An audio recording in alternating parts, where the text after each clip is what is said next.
Buying a used car is definitely not easy, but you can minimize your mistakes by watching this video first.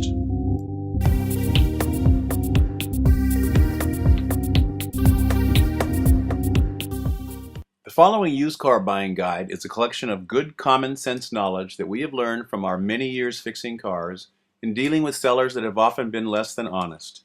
If it sounds too good to be true, it always is.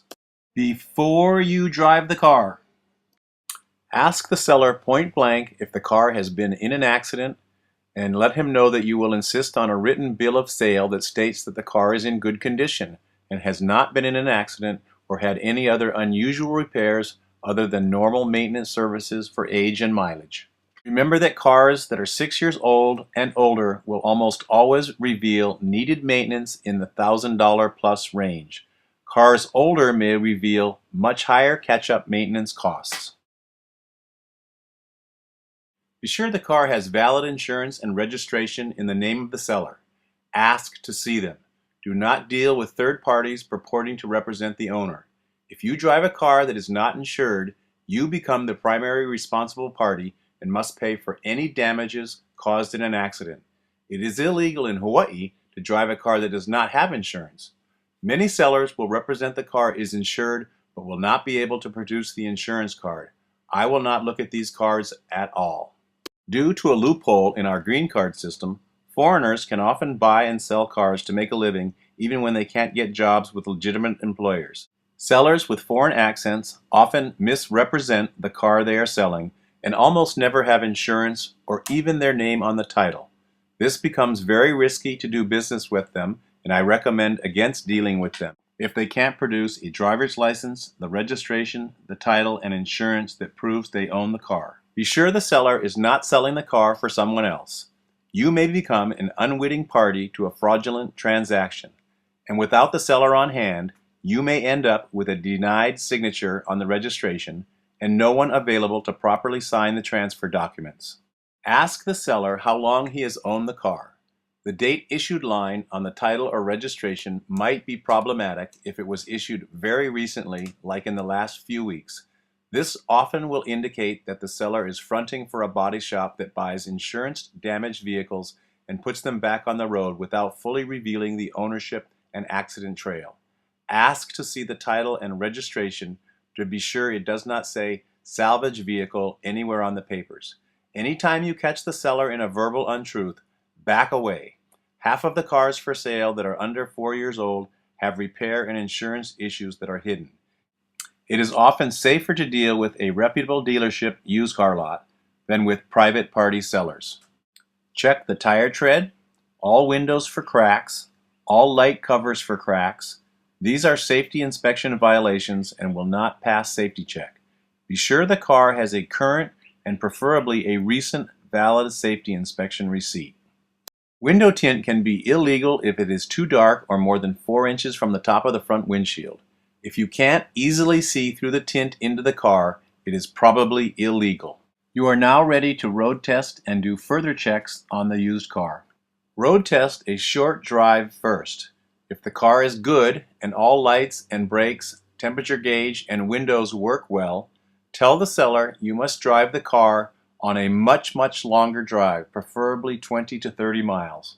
The longer the drive without any symptoms, the better the car will appear to me. Be attentive to the temperature gauge.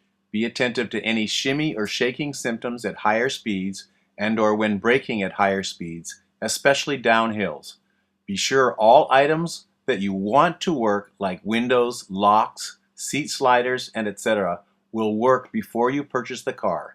Be sure that no unusual smoke comes out of the tailpipe when either idling or revving the motor. Be sure the air conditioning works and that all fan speeds for the blower motor work.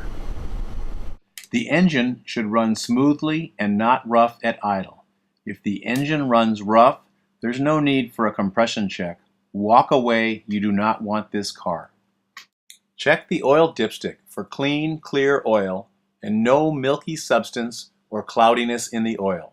Remove the oil filler cap from the top of the engine yourself, and if any gummy residue is caked inside the cap or in the cap hole area, walk away. Good motors will be clean in these areas. Anything less than clean will indicate poor and spotty oil change practices. Radiator caps, tanks, and reservoirs should also be free of any milky substance.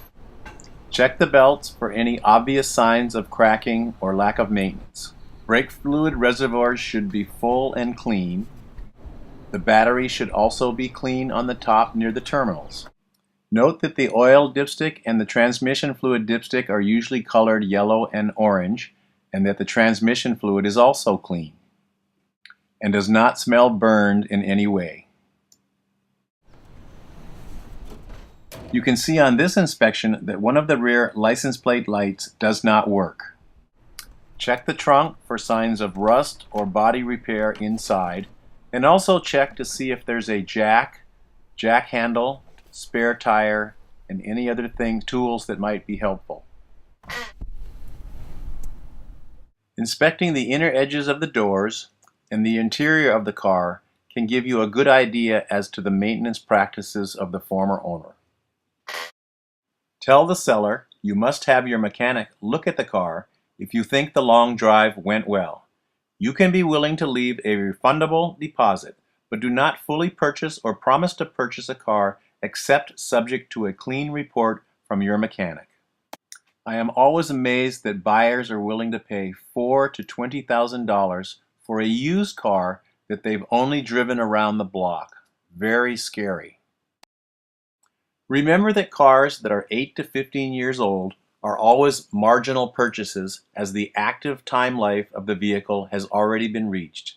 Any purchase and/or upgrades on cars this old must be made accepting the fact that some catastrophic and unpredictable failures could happen at any time.